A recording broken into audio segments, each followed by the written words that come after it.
Hello students, आज हम लोग डिस्कस करेंगे अपना चैप्टर 4 आईसीएससी हिस्ट्री का। ओके, क्लास 7th का। और उस चैप्टर का नेम क्या है? Mamluk dynasty. क्या है उसका नेम? Mamluk dynasty. ठीक है, तो इसके बारे में हम पढ़ेंगे। पहले थोड़ा सा आप जान लीजिए इसका पीछे का ब्रीफ में हिस्ट्री क्या थी। उसका हम स्टार्ट करते हैं अपनी मामलुक डायनेस्टी को। ओके, तो अपने क्या है, ये टर्किश इन्वेजन हुआ था और टर्किश लोगों ने इन्वेट किया, अपने बहुत सारे जो रूलर्स हैं, इंडियन रूलर्स, उनको हराया। ठीक है, उसके बाद क्या है, अपना एम्पायर को इस्टेब्लिश किया। ठीक है, तो टर्किश में बहुत सारे आए, जैसे कि पहले आया मोहम्मद बिन कासिम।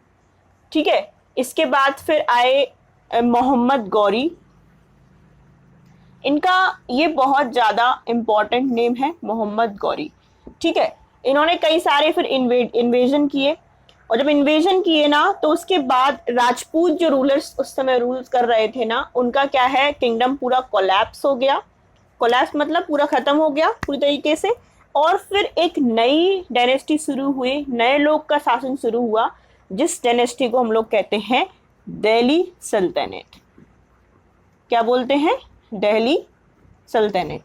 दिल्ली सुल्तानेट में जो पहली डायनेस्टी है उसी को बोलते हैं मामलुक डायनेस्टी, और इसी के बारे में हम डिटेल में जानेंगे इस वीडियो में। दिल्ली सल्तनत में मेन आएंगी आपकी 5 डायनेस्टी। कितनी डायनेस्टी आएंगी? 5 डायनेस्टी आएंगी, जिसमें से पहला डायनेस्टी क्या है? Mamluk dynasty. दूसरी कौन सी आएगी? खिलजी या फिर खलजी, खलजी डायनेस्टी। ठीक है, थर्ड डायनेस्टी आएगी आपकी Tughlaq dynasty. Okay, fourth dynasty आएगी आपकी सैयद डायनेस्टी, और फिफ्थ डायनेस्टी आएगी आपकी लोदी डायनेस्टी।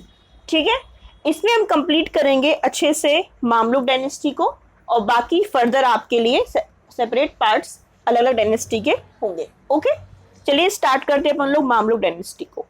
सबसे पहले स्टार्ट करेंगे किससे, कि इसका टाइम पीरियड कितना था, ये डायनेस्टी कितने टाइम से लेके और कितने टाइम तक क्या है ये फ्लरिश हुई, कब तक इसका टाइम पीरियड था। ओके, डायनेस्टी को हिंदी में क्या बोलते हैं? वंश।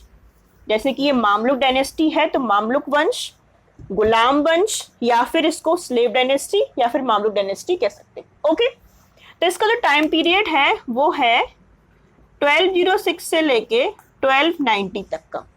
ठीक है, ये टाइम पीरियड आप एकदम याद रखना। ओके, अब हम जानते हैं कि ये कैसे इसका एस्टेब्लिशमेंट हुआ। ओके, मोहम्मद गौरी ने कई सारी इंडियन की जो टेरिटरीज है ना, उनको कैप्चर कर लिया था। जब इंडियन टेरिटरीज को उसने क्या है, किसने कैप्चर किया था? मोहम्मद गौरी ने। इसने कई सारी जो इंडियन की जो टेरिटरीज है, मतलब इंडियन के जो भाग था, इंडिया का जो एरिया था, वो इसने क्या है, कैप्चर कर लिया, जीत लिया था। ठीक है, उसके बाद क्या है, ये सेंट्रल एशिया, मतलब ये जहां से आया था वहां पर क्या है, ये वापस चला गया। जैसे कि ये क्या है, अपना इंडिया है, सपोज करो ये है अपना इंडिया।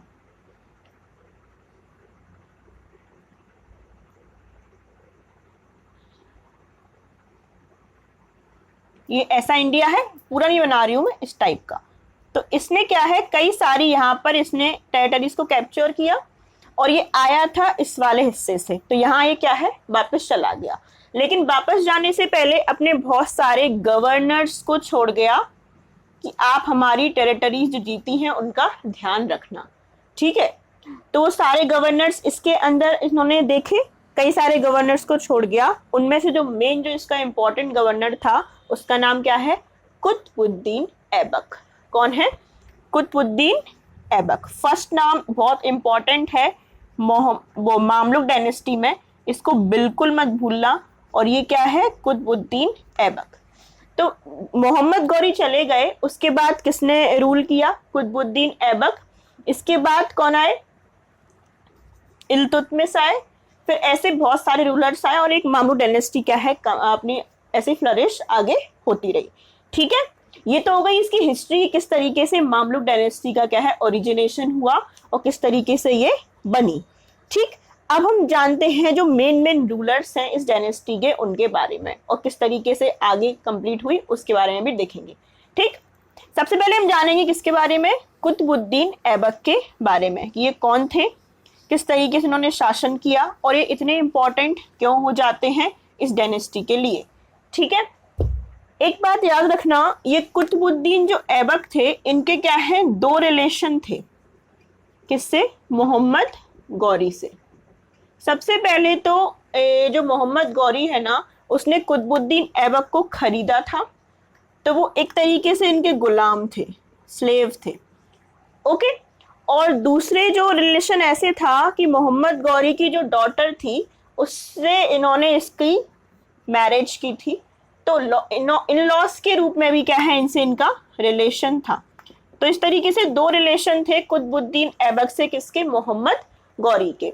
साथ में क्या है, ये बहुत ज्यादा मतलब दयावान या बहुत अच्छे टाइप के रूलर थे, मतलब जेनरस नेचर था इनका। ठीक है, और बहुत अच्छे से मतलब सभी अपनी जो प्रजा है ना उसको ट्रीट करते थे। भले ये लोग मुस्लिम्स थे, लेकिन जो उस समय जो इनकी प्रजा थी मैक्सिमम कौन सी थी, हिंदूज थे ना, तो उनको भी बहुत अच्छे से ट्रीट करते थे। अल्टीमेटली मतलब आप कह सकते हो कि एक ब्रेव रूलर थे और बहुत अच्छे, मतलब इनके अंदर कैरेक्टरिस्टिक थे एक परफेक्ट सुल्तान के लिए या फिर एक रूलर बनने के लिए। ठीक है, उस समय सुल्तान कहा जाता था। दिल्ली सुल्तानेत में जितने भी रूलर्स आएंगे उन्हें क्या कहा जाएगा? सुल्तान कहा जाएगा। ठीक है, इसके साथ साथ इनको लाख बख्श भी कहा जाता है। किसको? कुतुबुद्दीन ऐबक को क्या कहा जाता है? लाख बख्श, क्योंकि ये बहुत ज्यादा दानवी टाइप के थे, बहुत ज्यादा दान देते थे, इसीलिए इनका नाम क्या रख दिया गया? लाख बख्श रख दिया गया। ये जो मैं पढ़ा रही हूँ ना, इसको मैं आपको, जब आप इसके साथ साथ आपको जो चैप्टर चाहिए ना, तो उसकी पीडीएफ भी आपको मिल जाएगी। उसके लिए आप GSY शैलजा ग्रुप ज्वाइन कर लेना टेलीग्राम चैनल पर।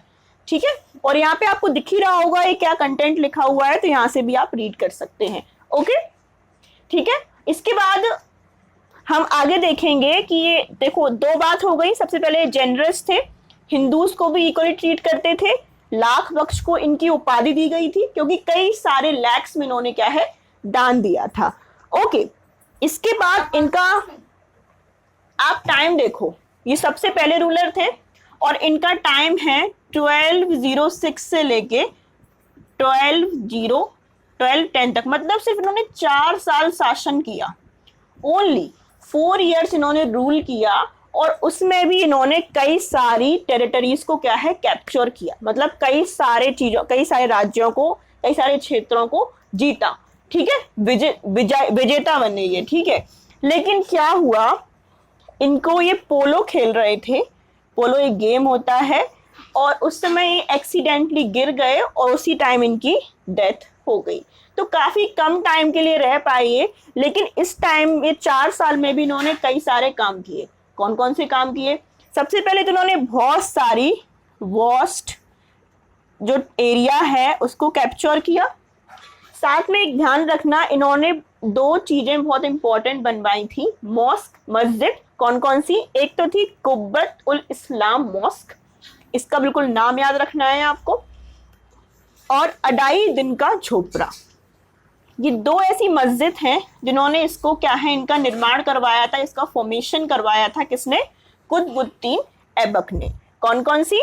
एक तो थी कुब्बत उल इस्लाम मॉस्क, ये नाम याद रखना है, पूछा जाता है कि which of the following mosque, या फिर name the mosque which was constructed by Qutubuddin Aibak. तो आपको लिखना पड़ेगा कुब्बत उल इस्लाम मॉस्क, और इसके साथ साथ अदाही दिन का झोपड़ा, अदाही दिन का झोपड़ा। ये 2 इन्होंने मॉस्क को क्या है? कंस्ट्रक्ट करवाया था, निर्माण करवाया था। अब आपसे कोई पूछ सकता है कि कुतुबुद्दीन जो कुब्बत उल इस्लाम मॉस्क है ये कहां पर है अभी प्रेजेंट में? तो ये है अपनी दिल्ली में। ठीक है, और अडाही दिन का झोपड़ा ये मॉस्क कहां पर है? अजमेर में। और अजमेर कहां है? राजस्थान। ठीक है, तो ये 2 मॉस्क का आपको मस्जिद है, ये इनका नाम याद रखना। इसके साथ साथ इन्होंने बहुत एक इम्पॉर्टेंट काम शुरू करवाया था, कुतुब मीनार जो आप देखते हो ना अपना दिल्ली में है, उसके निर्माण की शुरुआत भी किसने करवाई थी? कुतुबुद्दीन ऐबक ने करवाई थी। कुतुब मीनार की कंस्ट्रक्शन भी इन्होंने स्टार्ट करवाया था, ठीक है। लेकिन ये जानते ही आप 4 साल में इनकी डेथ हो गई, तो ये क्या है, अधूरा रह गया था। ये किसकी याद में करवाया था, ये किसको डेडिकेटेड था? ये था बख्तियार काकी, ठीक है। बख्तियार काकी को इन्होंने डेडिकेट किया था, एक सूफी संत थे, इन्होंने डेडिकेट किया था कुतुब मीनार उनको, ठीक है। तो इस तरीके से हमने जाना किसके बारे में? कुतुबुद्दीन ऐबक के बारे में, ठीक है। इसके बाद कौन बने शासन? इसके बाद शासन बने इल्तुतमिश। कौन बने? इल्तुतमिश। तो पहला जो रूलर है मामलुक डायनेस्टी का वो कौन है? कुतुबुद्दीन ऐबक। उसके बाद तो जो सेकेंड रूलर था अपना वो कौन आया? फिर इल्तुतमिश आए। पहले आए थे अपने कुतुबुद्दीन ऐबक, उसके बाद कौन आए? इल्तुतमिश। ये क्या है, काफी थोड़ा लंबा टाइम मिल गया इनको रहने का, लंबा शासन करने का। तो इनका टाइम पीरियड कितना है? 1210 से लेके 1236 सीई। ये सीई क्या है? Christian era. मतलब देखो हिस्ट्री में क्या है, 2 टाइप के टाइम होते हैं। एक तो देखो जीसस क्राइस्ट जो है ना, जब जीसस क्राइस्ट का जन्म हुआ था ना, वहां से टाइम पीरियड शुरू करते हैं अपन लोग सीई या फिर एडी, और उससे पहले का जो टाइम पीरियड है उसे बोलते हैं बीसी या फिर बीसीई, बिफोर क्रिश्चियन एरा या फिर एनो डोमिनी। तो ये जो टाइम पीरियड है ना, ये जीसस क्राइस्ट के बाद का टाइम पीरियड है ना। जीसस क्राइस्ट तो बहुत पहले ही जन्म हो गया था इनका, और ये टाइम कितना चल रहा है? 1210 से लेके 1236 सीई, क्रिश्चियन एरा। इसीलिए यहाँ पे लिखा क्या हम लोगों ने? सीई। ओके, आप यहाँ पर एडी भी लिख सकते हो, ठीक है। तो बात क्या थी, कुतुबुद्दीन ऐबक तो मतलब चले ही गए। अब आए अपने कौन? दूसरे रूलर इल्तुतमिश। ये सबसे ज्यादा इंपॉर्टेंट है मामलुक डायनेस्टी के लिए, कुतुबुद्दीन ऐबक से भी ज्यादा इंपॉर्टेंट है इल्तुतमिश। तो इसको बिल्कुल ध्यान से सुनेंगे, ठीक है। कुतुबुद्दीन ऐबक की डेथ के बाद इनके जो इसके बाद कौन बने थे? इनके बेटे बनने चाहिए थे कुतुबुद्दीन ऐबक के, वैसे तो नॉर्मली जो रूलर होता है वो, लेकिन उसको हटा दिया गया इनके बेटे को, और उसकी जगह कौन बने? शम्सुद्दीन इल्तुतमिश, ठीक है। इनका फुल नेम क्या है? शम्सुद्दीन इल्तुतमिश, ठीक है। कौन थे ये देखो इनके भी 2 रिलेशन हैं, किससे? कुतुबुद्दीन ऐबक से। सबसे पहले तो कुतुबुद्दीन ऐबक ने इनको खरीदा था, तो ये भी इनके कौन हुए? गुलाम हुए, स्लेव हुए, ठीक है। और साथ में कुतुबुद्दीन ऐबक ने भी अपनी डॉटर की मैरिज इनके साथ की थी, तो इस तरीके से इनके इन-लॉज भी हुए। तो यहाँ भी क्या है? 2 रिलेशन हो गए, किससे? इल्तुतमिश से कुतुबुद्दीन ऐबक के। देखो इस वाले डायनेस्टी में क्या है ना, एक जो राजा बनेगा ना वो दूसरे का गुलाम होगा, इसीलिए इसका नाम गुलाम वंश भी कहा जाता है, इसीलिए इसका नाम कहा जाता है गुलाम वंश। ओके, अब हम बात करते हैं शम्सुद्दीन इल्तुतमिश कौन थे। आपने समझ में आ गया होगा कैसे बैठ गए, ठीक है। वैसे इनके सन को बैठना चाहिए था, लेकिन कुछ ऐसी पॉलिटिकल इश्यूज हुए कि कुतुबुद्दीन ऐबक की जगह कौन किसको बिठाला गया? इल्तुतमिश को बिठाला गया, और फिर इल्तुतमिश बने मामलुक डायनेस्टी के सेकंड रूलर। ओके, इसके बाद क्या है, मतलब ये जब बैठे उस समय बहुत ज्यादा प्रॉब्लम्स चल रही थी दिल्ली के थ्रोन पर, सभी लोग इसको कैप्चर करने की मतलब साजिशें कर रहे थे। तो ये मतलब बहुत टफ टाइम में बैठे थे वहां पर। साथ में मंगोल अटैक्स भी थे, तो उससे भी इनको बचाना था। तो इन्होंने क्या है, सक्सेसफुली सब कुछ मतलब सक्सेसफुली हैंडल किया हर चीज, और मतलब एक बढ़िया सा बहुत ज्यादा स्ट्रॉन्ग एक डायनेस्टी सुल्तानेट बनाया, जिससे कि दिल्ली सुल्तानेट को क्या है, बहुत ज्यादा स्ट्रॉन्गनेस या फिर बहुत पावरफुल बना दिया। किसने? इल्तुतमिश ने। इसीलिए इनको real founder of Delhi sultanate कहा जाता है, इनकी अचीवमेंट्स के लिए। अब इनकी अचीवमेंट्स क्या थी, वही सबसे ज्यादा इंपॉर्टेंट है, वो हम लोग देखेंगे कि इन्होंने क्या क्या ऐसे काम किए थे कि इनको रियल फाउंडर कहा जाता है। किसका? दिल्ली सुल्तानेट का। ओके, चलिए हम देखते हैं इनकी अचीवमेंट्स के बारे में। मैंने बताया आपको बहुत सारे लोग जो मतलब दिल्ली का थ्रोन क्या है लेना चाहते थे। तो सबसे पहले तो जो बहुत सारे जैसे कि बंगाल के जो गवर्नर थे, इन्होंने क्या है इनके अगेंस्ट रिवोल्ट कर दिया। किसके अगेंस्ट? इल्तुतमिश के अगेंस्ट किसने रिवोल्ट किया था? Governor of Bengal. तो सक्सेसफुली इन्होंने इसको मतलब सप्रेस किया और अपनी जो किंगडम है उसको क्या है बचा लिया। ओके, इसके साथ साथ एक और नाम आता है नासिरुद्दीन कुबाचा। नासिरुद्दीन कुबाचा भी क्या है मतलब इसने अपनी स्वतंत्रता घोषित कर दी कि हम दिल्ली सुल्तानेट के अंडर नहीं आते, हम अपना इंडिपेंडेंट काम करेंगे। तो उसको भी इसने रोका, उसने कहा ऐसा नहीं होगा, उसको डिफीट किया और अपने अंडर ही इसके अंदर लाया। तो ये भी इसकी एक अचीवमेंट के रूप में है। इसके साथ साथ इसने कई सारे एरिया को क्या है कॉन्कर किया, मतलब कई सारे एरिया को जीता। जैसे उज्जैन, उज्जैन एमपी में आता है, मालवा, ठीक है, रणथंबोर ये अपना किस में आता है? राजस्थान, ठीक है, ग्वालियर,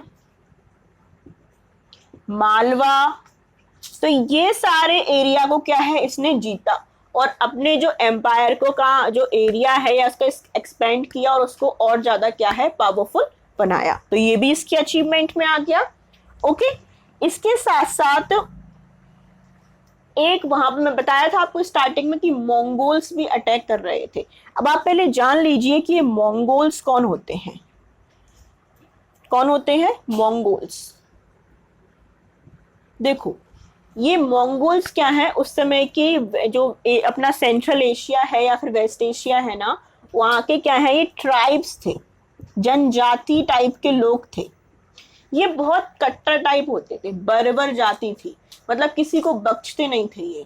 इनके पास मतलब एकदम मतलब सिर्फ अपनी थोड़ी बहुत मदर की रिस्पेक्ट करते थे, बाकी ये किसी की रिस्पेक्ट नहीं करते थे। जो इनके सामने आया सीधा इसको निपटा देते थे।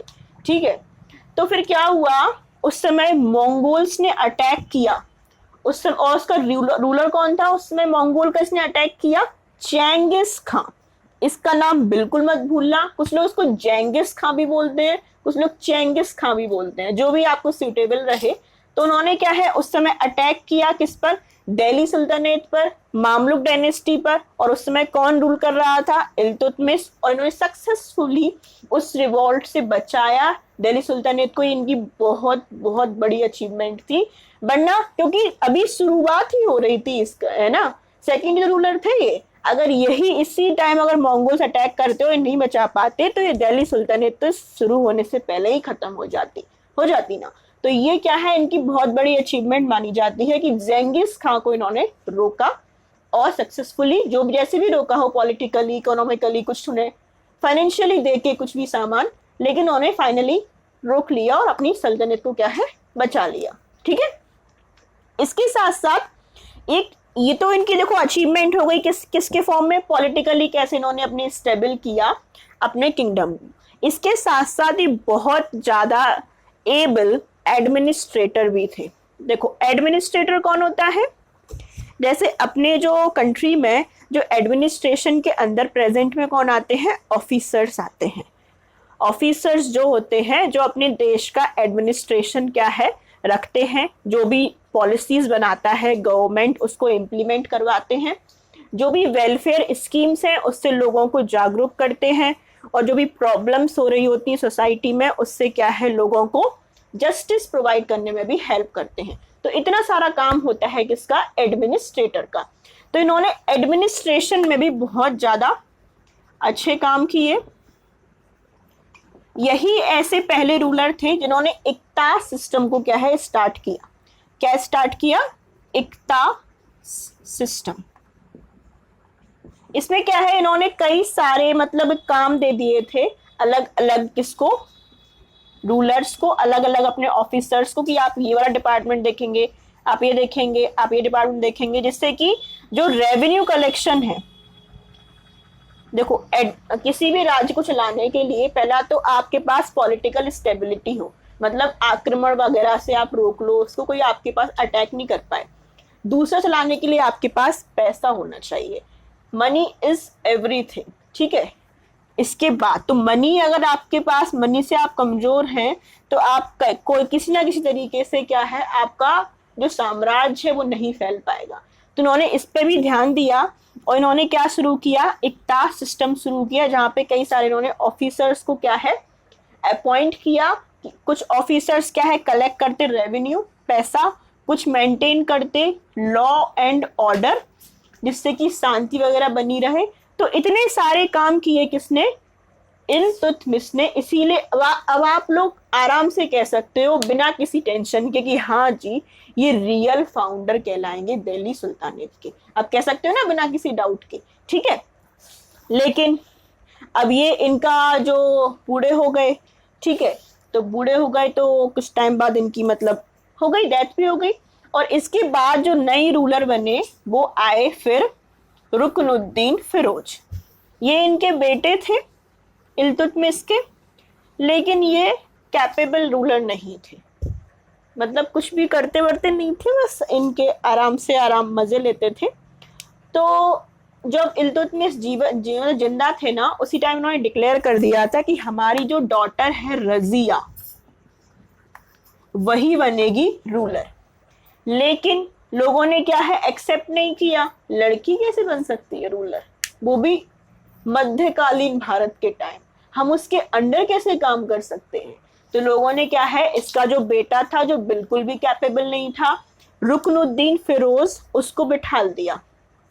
लेकिन फिर रजिया बनी कैसे, जनता जो सिटीजन्स थे ना उन्होंने उनसे जस्टिस मांगा और फिर सिटीजन्स की हेल्प से रजिया कौन बनी, सुल्तान बनी और फर्स्ट वीमेन है। और लास्ट भी कह सकते हो, उसके बाद कोई भी मेडाइवल हिस्ट्री में सुल्तान नहीं बन पाया, रूलर नहीं बन पाया। तो सबसे इंपॉर्टेंट नाम आ जाता है रजिया का भी इस मामलुक डायनेस्टी में। ये इनका भी जो जैसे कि जो कुतुबुद्दीन ऐबक थे ना, इनको कम टाइम मिला, ऐसे ही इनको भी शासन करने के लिए सिर्फ और सिर्फ 4 साल मिले, ठीक है। तो इनका भी टाइम पीरियड काफी कम है, लेकिन आप ये काफी योग्य थी, कैपेबल थी, जेनरस थी और मतलब सारी कैपेबिलिटी थी एक परफेक्ट जो सुल्तान की होनी चाहिए इनके अंदर, ठीक है। लेकिन कई सारे जो रिवोल्ट हो गए और लोगों ने इनको पसंद नहीं किया just because she is women. इस वजह से क्या है इनकी एंड में इनको मतलब लोगों ने इन पे डिफीट किया, एक मतलब इन पे आक्रमण किया और इनको मार दिया गया, ठीक है, रजिया को। इनके बारे में अगर आपसे कोई पूछे कि आप कुछ कैरेक्टरिस्टिक बता दीजिए इनके बारे में, उन्होंने कौन कौन से काम किए, सबसे पहले तो आपको लिखना है she was a brave and intelligent ruler, ठीक है। क्योंकि कई सारे इनके टाइम भी रिवॉल्ट हुए जिन्होंने अपने इंटेलिजेंसी से और ब्रेवनेस से उसको क्या है हटाया और अपने दिल्ली सुल्तानेट को क्या है बचा लिया। कुछ लोग कहते हैं कि अगर मतलब रजिया वीमेन नहीं होती, मतलब अगर रजिया की सिर्फ इतनी गलती थी, कुछ लोग ऐसा बोलते हैं हिस्टोरियंस कि अगर रजिया वीमेन की जगह मैन होती तो एक काफी कैपेबल रूलर के रूप में गिनी जाती। एक मिस्टेक ये भी कहा है क्योंकि उस समय लोग एक्सेप्ट नहीं कर पा रहे थे कि एक वीमेन हमारे ऊपर शासन करे। बाकी ये बहुत ब्रेव, इंटेलिजेंट, कैपेबल एक रूलर थी, ठीक है। इन्होंने बहुत ज्यादा केयर की जो अपने सिटीजन्स थे, क्योंकि सिटीजन्स के थ्रू ही ये बनी थी रूलर। तो इन्होंने जितने भी सब्जेक्ट मैटर होते हैं सिटीजन्स के थ्रू वो सभी पर इन्होंने ध्यान दिया और सारे जो भी सब्जेक्ट और जो भी वेलफेयर के काम थे ये इनका मेन कंसर्न रहा था, किसका, रजिया का। रजिया के बाद फिर आए नेक्स्ट, उन्हें जो नेक्स्ट रूलर आए वो कौन थे, नासिरुद्दीन महमूद। कौन आए, नासिरुद्दीन महमूद। इनका कुछ कम टाइम में ही चला, ज़्यादा कुछ खास इनके बारे में बताने लायक नहीं है। तो नासिरुद्दीन महमूद को फिर हटा दिया गया, रिप्लेस हो गए, क्योंकि मतलब ऐसा कहा जाता है कि नासिरुद्दीन महमूद अपना खर्चा टोपी सिल के करते थे, अपना जो खर्चा उठाते थे वो टोपी जो सिलते थे उसी से उठाते थे, इतने ज़्यादा सीधे साधे सज्जन व्यक्ति थे, ठीक है। उसके बाद फिर नासिरुद्दीन जो महमूद है, सोचो सुल्तान है वो, लेकिन तब भी अपना किस तरीके से आजीविका को चला रहे थे। आप देख सकते हैं यहाँ के कितने जेनरस नेचर के थे। ओके, इसके बाद आते हैं अपने जो एक और इम्पोर्टेंट रूलर हैं इसके अंदर, वो आते हैं बलबन। वेरी इंपॉर्टेंट, इन्हें क्या बोलते हैं अपन लोग? गयासुद्दीन बलबन इनका पूरा नाम है, ठीक है, गयासुद्दीन बलबन। इन्होंने नासिरुद्दीन महमूद को हटाया था और उसकी जगह ये बने थे नेक्स्ट सुल्तान मामलुक डायनेस्टी के। जिस तरीके से इल्तुतमिश अपने लिए इंपॉर्टेंट है सबसे ज्यादा, अभी 4 पढ़े हैं, उसी तरीके से अब अपने लिए सबसे ज्यादा इंपॉर्टेंट कौन हो जाते हैं? गयासुद्दीन बलबन। इनको काफी टाइम मिला रीजन करने का। वैसे तो जो नासिरुद्दीन महमूद थे उसी टाइम से ये ही सब कुछ संभालते थे, लेकिन सिर्फ इनके पास पोजीशन नहीं थी सुल्तान की, वो इन्हें पोजीशन भी मिल गई। कब मिल गई? 1266 से लेके 1286 सीई तक, 20 साल यहाँ डायरेक्टली। उसके बाद जो 20 साल महमूद थे उस टाइम भी इन्हीं की क्या है प्रोमिनेंट था, इन्हीं का सब कुछ दबदबा टाइप चलता था। ओके, अब तो ये सुल्तान ही बन गए थे, ठीक है। तो ये भी क्या है, मतलब भले ही किस तरीके से बने हों, लेकिन ये भी बहुत ज़्यादा ब्रेव, लॉयल, कैपेबल, मतलब जितनी भी आप अच्छी क्वालिटीज़ बता सकते हो ना किसी भी रूलर के बारे में, वो सारी इनके अंदर थी, ठीक है। इसीलिए इनको याद भी रखा जाता है। इन्होंने कई सारे इनकी अचीवमेंट्स हैं, जिस तरीके से इल्तुतमिश की कई सारी अचीवमेंट थी ना, ऐसे ही गयासुद्दीन बलबन की भी कई सारी अचीवमेंट थी इस टाइम पीरियड में। जैसे कि जो टर्किश नोबल्स थे, देखो जो रजिया सुल्तान थी ना, वो कैसे, उनको किसने मारा था? जो उनके राज दरबार के लोग थे वो पसंद नहीं कर रहे थे कि एक वीमेन शासन करे, तो जो टर्किश जो नोबल्स थे ना, उन्हीं लोगों ने रजिया सुल्तान को क्या है मरवा दिया था। तो सबसे पहले तो इन्होंने, बलबन ने क्या किया, इन्होंने कहा अच्छा ये उनके साथ ऐसा कर सकते हैं तो हमको भी निपटा सकते हैं ना कभी भी। तो सबसे पहले क्या है, इन्होंने इनकी पावर को क्या है कम किया, इवन खत्म ही कर दिया, जिससे कि हम सेफ साइड में आ जाएं, ठीक है। तो इनकी इंटेलिजेंसी कह सकते हो ना आप, है ना। उसके बाद क्या किया इन्होंने, मेवात के राजपूत थे, कौन थे? मेवात के राजपूत थे, उनको भी किसने हराया? इन्होंने हराया और अपने जो एम्पायर को और ज्यादा एक्सपेंड किया। ओके, साथ में इन्होंने क्या है, एक हो, देखो ये तो हो गया इनका पॉलिटिकल अचीवमेंट। इसके साथ साथ इन्होंने और भी कई सारे अचीवमेंट किए एडमिनिस्ट्रेशन में, जिस तरीके से उसने किए थे ना इल्तुतमिश ने, ऐसी, और साथ में मिलिट्री अचीवमेंट भी इन्होंने बहुत सारे किए। इन्होंने मिलिट्री पर भी ध्यान दिया, मतलब आर्मी उस समय जो फोर्स था उस पर भी ध्यान दिया, और बहुत सारे मिलिट्री रिफॉर्म्स क्या है सुधार ये लेकर आए, ठीक है। और साथ में इन्होंने बहुत अच्छा एडमिनिस्ट्रेशन को भी क्या है सेटअप किया। लेकिन ये बिलीव करते थे राजतंत्र पर, ये क्या है अपने आप को दैविक मानते थे, भगवान का डायरेक्ट अवतार हैं हम, ऐसा बोलते थे ये, ठीक है। ऐसा क्यों बोलते थे? जिससे कि लोगों के अंदर हमारे लिए थोड़ा और विश्वास टाइप पैदा हो, डर भी पैदा हो, जिससे कि उनकी रिस्पेक्ट करें, उनके सारे ऑर्डर्स को क्या है माना जाए। तो एक ध्यान रखना, इन्होंने मोनार्की, इन्होंने क्या पसंद किया? मोनार्की को इन्होंने क्या है बढ़ाया। मोनार्की मतलब होता है राजतंत्र, जहां पर राजा की ही बात सर्वोच्च होती है, जो ये कहता है वही रूल होता है। अगर इसने बोल दिया यस तो यस और नो तो नो, ठीक है। अब ये मोनार्की स्टैब्लिश करने के लिए, अपना राजा को इतना पावरफुल बनाने के लिए इसने कई सारी प्रथाएं भी चलाई, जैसे कि सिजदा और पायबोस प्रथा। हम डायरेक्ट भगवान के ही अवतार हैं, भगवान की डायरेक्ट रोशनी हमारे ऊपर ही पड़ती है, इसीलिए आप लोग हमारी बात सुनो। तो इस टाइप की सारी क्या है इन्होंने मतलब काम किए। और एक और इम्पोर्टेंट मतलब खासियत है इनकी बलबन जी की, कि ये मतलब बहुत ज़्यादा सीरियस रहते थे अपने जो भी मतलब कोर्ट में आते थे, ना तो कभी हंसते थे ना ही दूसरों को हंसने देते थे, और कोई भी अच्छे कपड़े वगैरह पहन के नहीं आ सकता था इनके दरबार में। सबसे अच्छे इन्हीं को बनना होता था, सबसे अच्छे इन्हीं को लगना होता था। बिकॉज थोड़े से मतलब ये तब शॉर्ट हाइट थी इनकी और थोड़ा कलर भी थोड़ा डार्क था, तो इस वजह से राजा सबसे अच्छा लगना चाहिए ना, इस वजह से ये सब इन्होंने ये सब मतलब जो भी किया इन्होंने राज दरबार में अपनी वैल्यू को बढ़ाने के लिए, ये तो साइड साइड बातें हैं, लेकिन अल्टीमेटली ये बहुत अच्छे एडमिनिस्ट्रेटर थे, बहुत सारे मिलिट्री रिफॉर्म्स किए, साथ में पॉलिटिकली भी अपने जो एम्पायर को क्या है बहुत ज़्यादा स्ट्रांगनेस प्रोवाइड की, जिससे कि इनका एम्पायर बहुत अच्छे से क्या है स्टेब्लिश हो गया। अब जो लास्ट रूलर है अपना मामलुक डायनेस्टी का, फाइनली खत्म होने वाला है, बिल्कुल तनाव मत लो, परेशान मत लो, एकदम बस 2 मिनट की वो क्लास रह गई है। अपने जो लास्ट रूलर थे वो थे अपने कैकुबाद, या फिर क्वाकेबाद भी कहते हैं लोग बाग इन्हें, ठीक है। तो मतलब इनके बारे में कुछ ज़्यादा खास नहीं है, इन्होंने भी कुछ ऐसा कुछ काम नहीं किया। इसके बाद इनको मतलब मार दिया गया, हत्या कर दी गई, और फिर एक नई डायनेस्टी स्टार्ट हो गई, खिलजी डायनेस्टी। वो हम लोग अपना पढ़ेंगे पार्ट 2 में। Okay, thank you.